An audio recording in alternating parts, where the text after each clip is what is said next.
તમારા બધા જનું ફરી એકવાર ગુજરાતી આઈએએસ પર સ્વાગત છે। આજે આપણે આ વિડીયોમાં એનસીઆરટી ધોરણ 6 ઇતિહાસ વિષયના 8મા ચેપ્ટર વિશે વાત કરીશું, જેનું નામ છે ખુશહાલ ગામ અને સમૃદ્ધ શહેર। આમાં મુખ્યત્વે ગામ અને શહેરોની સ્થિતિ વિશે વાત કરવામાં આવી છે અને આ ચેપ્ટરની અંદરથી વધારેમાં વધારે એમસીક્યુ પ્રશ્નો નીકળશે, તેનું ધ્યાન રાખવું। સૌપ્રથમ જેમને ચેનલને સબસ્ક્રાઈબ ન કરી હોય તે સબસ્ક્રાઈબ કરી લો, જેથી તમે મારા અપલોડ થતા દરેક વિડીયોની નોટિફિકેશન તમને મળે। અને જે લોકોને પાછળના વિડીયો જોવાના બાકી હોય તો તે શરૂઆતથી જ શરૂ કરજો, જેથી કરીને તમે સારી એવી સમજ કેળવી શકો। તમે મારા વિડીયોની લિંક ટેલિગ્રામ ચેનલ પરથી પણ મેળવી શકો છો। તો આપણે જોયું હતું કે મહાપાષાણનો જે યુગ હતો, મહાપાષાણની અંદરથી આપણને જે કબરો મળી હતી તેની અંદરથી ઘણા બધા લોખંડના ઓજારો મળ્યા હતા। ત્યારે લોખંડનો ઉપયોગ શરૂ થઈ ગયો હતો અને ખેતીની અંદરનું જે પરિવર્તન હતું તો તેની અંદર પણ લોખંડનો ઉપયોગ થવા માંડ્યો હતો। જેમ કે લોખંડના ઓજારો, જે હળનું ફાળ હોય તે લોખંડનું બનવા માંડ્યું હતું અને જે બીજ રૂપે વાવેતર કરવામાં આવતું હતું તેમાંથી પદ્ધતિ બદલાઈને રોપા સ્વરૂપે વાવેતર થવા માંડ્યું।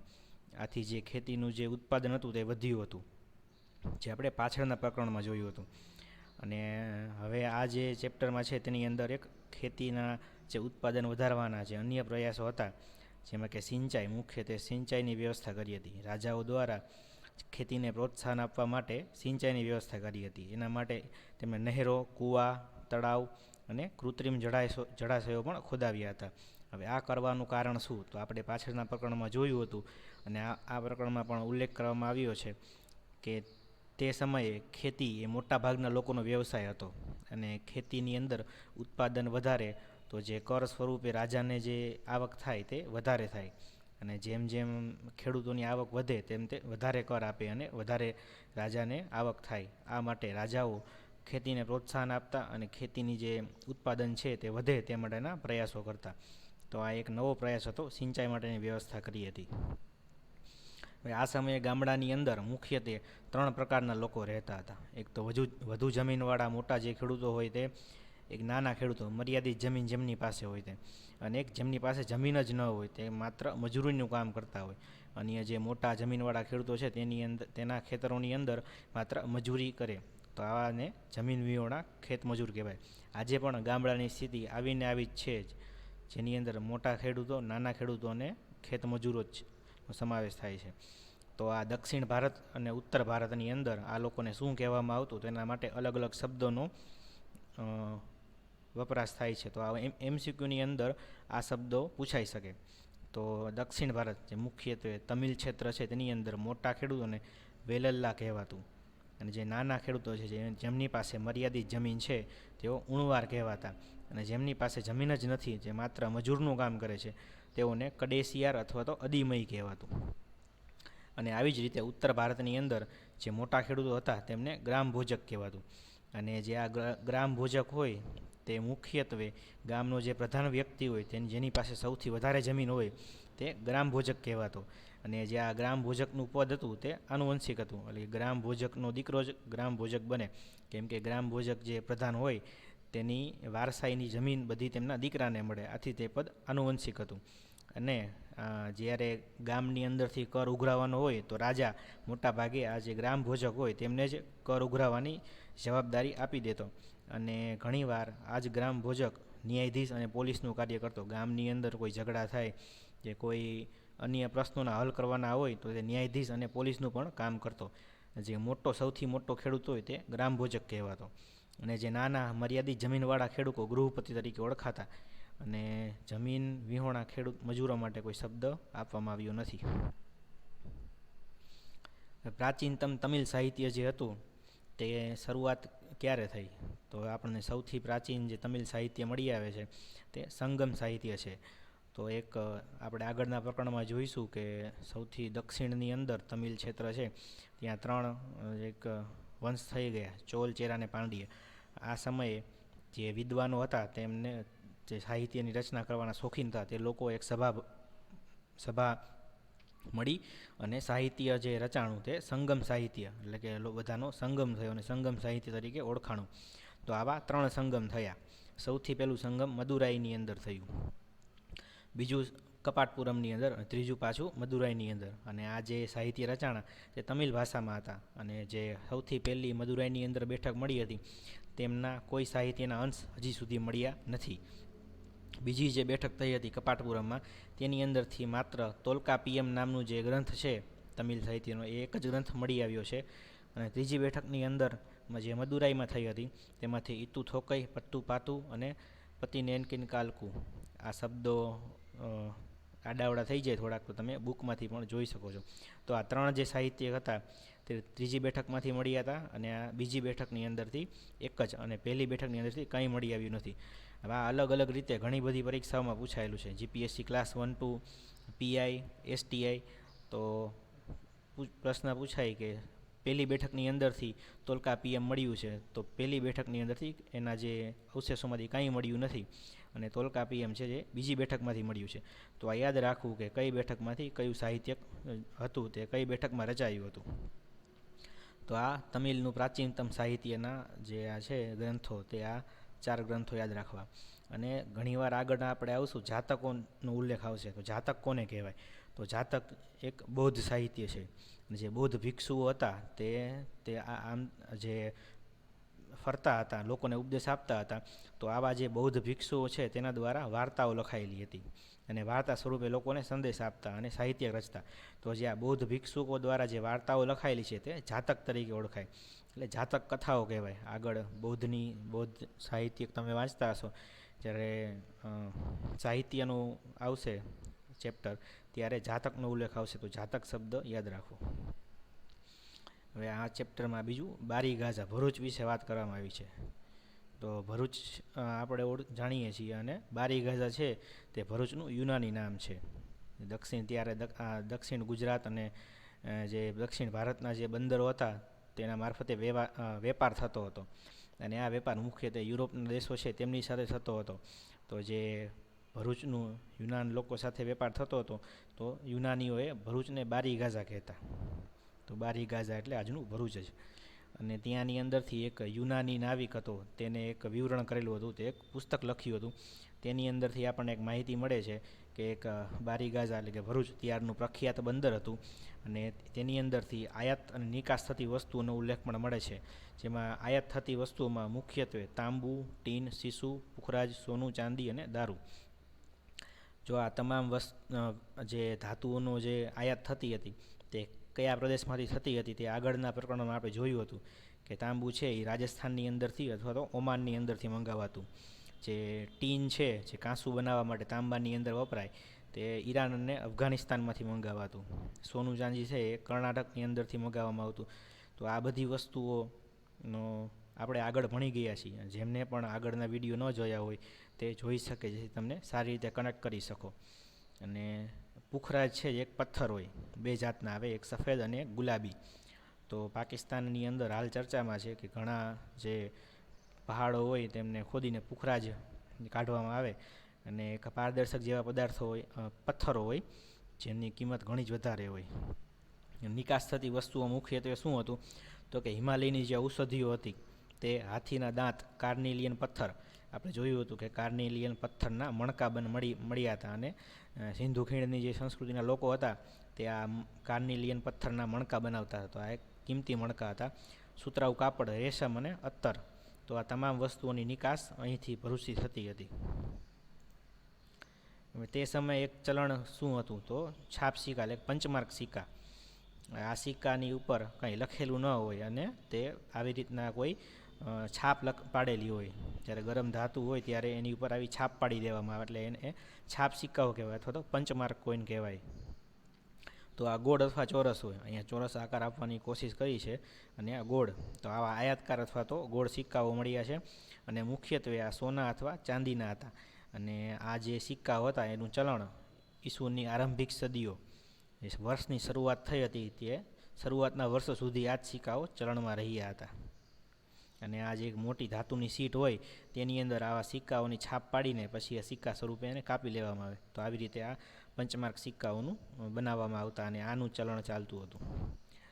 શહેરોની અંદર જે ગતિવિધિઓ થતી હતી વેપાર માટે, બધા એક કેન્દ્ર ઉપર ભેગા થાય. તો અને બીજી અન્ય ગતિવિધિઓના લીધે શહેરો એક મહત્ત્વના જે થવા માંડ્યા. અને આવા એક શહેરનો ઉલ્લેખ છે મથુરાનો. તો મથુરા યાતાયાત અને વેપારના મુખ્ય રસ્તા ઉપર હતું.